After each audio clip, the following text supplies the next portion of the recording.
안녕하세요. 타인의 마음속 깊은 진동을 읽어내는 타인의 주파수입니다.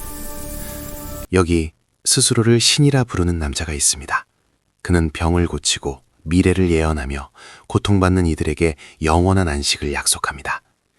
사람들은 그를 재림주 혹은 구원자라 부르며 자신의 인생과 재산, 심지어 가족까지 바쳐버립니다. 실제로 한 사례를 보십시오. 서울대학교를 나온 의사, 로펌 변호사, 대기업 임원들이 같은 사이비 조직에 빠져 있었습니다. 그들은 모두 내가 속을 리 없다고 생각했던 사람들입니다. 의사였던 A는 자신의 지능이 높을수록 더 완벽하게 자신을 기만할 수 있다는 것을 나중에 깨달았습니다. 그는 증거 앞에서도 이것은 시험이다, 이것은 마귀의 책략이다라고 합리화했거든요. 사이비는 지능이 낮은 사람을 찾지 않습니다. 오히려 책임감이 강하고 삶에 대해 진지하게 고민하며 사랑이 넘치는 사람들을 사냥하죠. 왜냐하면 그들의 지능을 역으로 이용할 수 있기 때문입니다. 그들이 노리는 것은 당신의 지능이 아니라 당신의 선함과 결핍입니다. 그들은 당신의 약점을 정밀하게 분석해 그것을 해킹해버립니다. 이제부터 우리는 인간의 영혼을 무기화하는 가짜 신들의 섬뜩한 심리 기술을 낱낱이 해부할 것입니다. 사이비 조직의 진짜 고수들은 절대 처음부터 신을 말하지 않습니다. 그들은 당신이 가장 약해진 순간, 인지적 해방 상태라고 심리학자들이 부르는 바로 그 순간을 기가 막히게 포착합니다.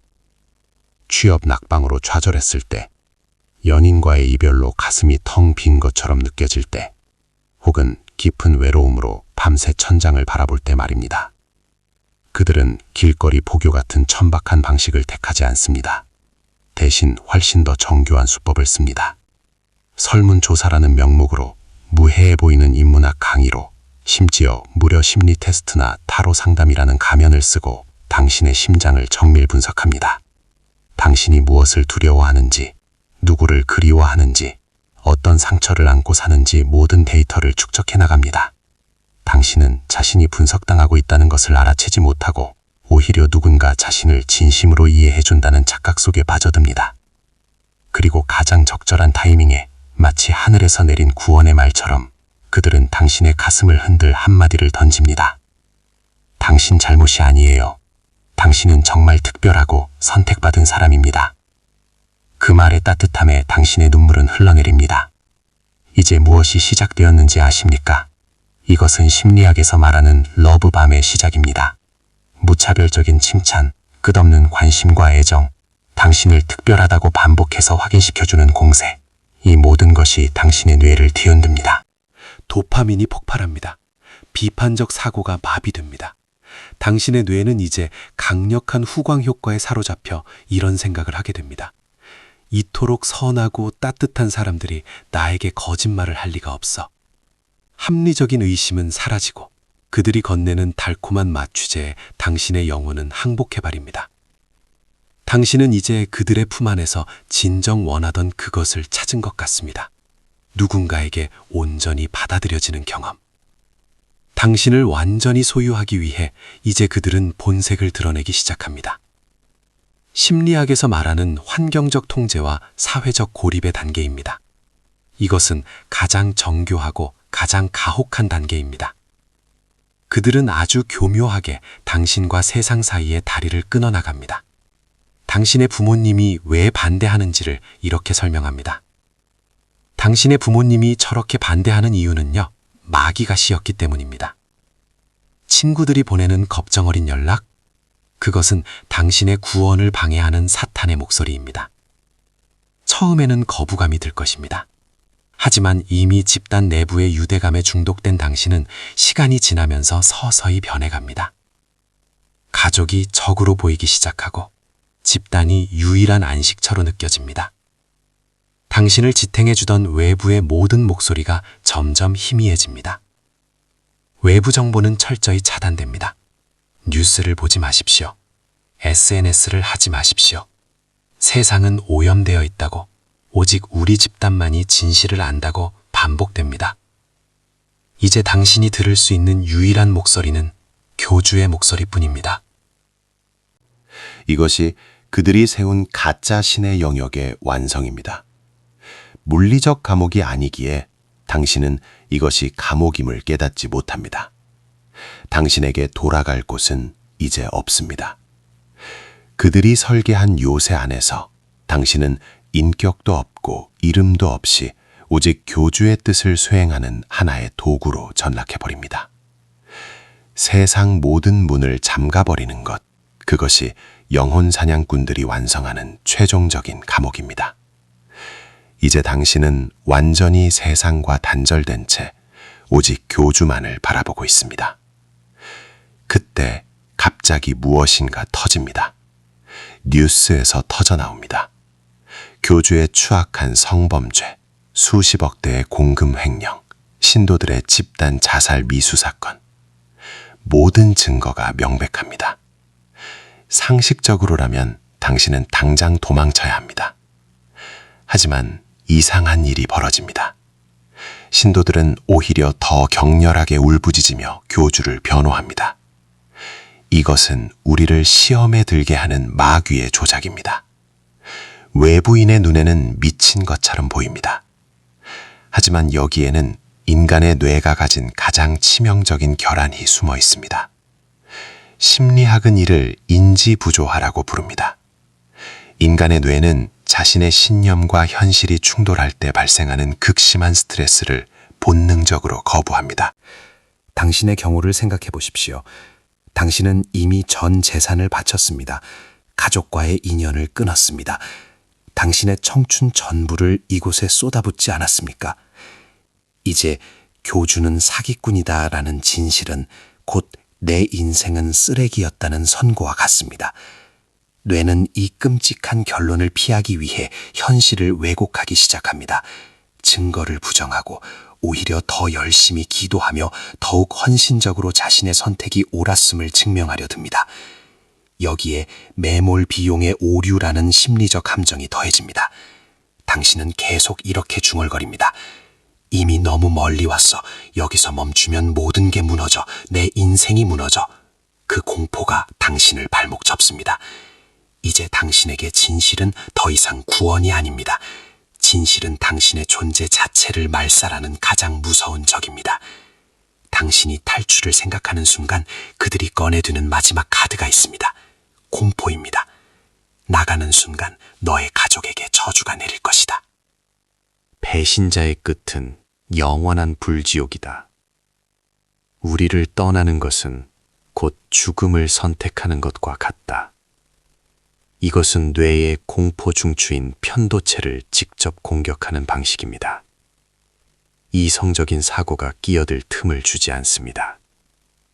탈출하고 싶은 마음이 살짝 생기다가도 혹시라도 저주가 현실이 될까봐 몸서리치며 다시 교주의 발등 앞으로 기어 들어갑니다. 그들은 당신의 자유의지를 꺾기 위해 지옥이라는 가상의 감옥을 당신의 머릿속에 설계했습니다. 물리적인 벽은 없지만 그 어떤 감옥보다도 견고한 심리적 창살입니다.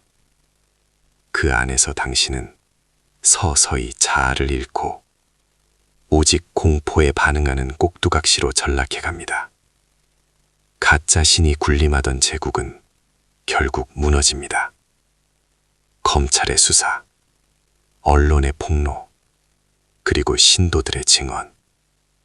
교주는 감옥에 가거나 도망칩니다. 화려했던 성전은 폐허가 되어버립니다.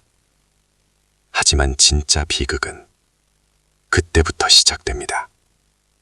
평생을 바친 신념이 사기였다는 사실을 마주한 사람들. 그들은 이제 어디로 가야 할까요? 세상은 그들을 손가락질합니다. 한심한 속물이네. 멍청한 피해자잖아. 어떻게 저런 뻔한 거짓에 속하지? 하지만 누군가는 알아야 합니다. 그들은 우리 사회가 앓고 있는 가장 깊은 질병을 대신 알았던 것입니다. 그들의 상처는 개인의 약함이 아니라 우리 모두가 공유하는 구조적 고통의 증거입니다. 사이비에서 탈출한 이들이 겪는 가장 큰 고통은 무해 상태입니다. 수십 년간 교주의 명령에만 움직이던 뇌는 이제 스스로 무엇을 먹을지, 무엇을 입을지, 누구를 믿을지조차 결정하지 못합니다. 심리학은 이를 탈사회화라고 부릅니다. 세상을 보는 필터 자체가 오염되었기에 그들은 한동안 길거리의 모든 소리가 교주의 음성으로 들리고 평범한 일상이 저주처럼 느껴지는 환각에 시달립니다. 밤이 가장 무섭습니다. 교주의 예언이 현실이 되진 않을까봐, 가족에게 저주가 내려오진 않을까봐 밤새 떨며 깨어 있습니다. 일어난 모든 작은 불행이 자신 때문이라고 자책합니다. 자살을 생각합니다. 하지만 진짜 치유는 그 폐허 위에서 의심을 시작할 때 찾아옵니다. 처음에는 아주 작은 의심입니다. 혹시 그게 다 거짓은 아니었을까? 그 의심이 자라나면서 당신은 깨닫기 시작합니다. 나를 구원할 수 있는 건 저 하늘의 신도 화려한 교주도 아닌 오직 상처 입은 나 자신뿐이다. 이것은 가짜 신의 영역에서 벗어나 진짜 인간의 대지로 발을 내딛는 위대한 첫걸음입니다. 그렇다면 우리는 묻지 않을 수 없습니다. 왜 사이비는 사라지지 않는가? 교주 한 명이 쓰러지면 왜 또 다른 교주가 나타나는가? 결론은 단순하지만 매우 불편합니다. 우리 사회가 그만큼 외로운 사회이기 때문입니다. 무한 경쟁의 시대, 관계의 단절, SNS 시대의 거짓된 연결, 그리고 돈이 유일한 신이 된 세상. 이 모든 것이 사람들 안에 극심한 정서적 허기를 만듭니다.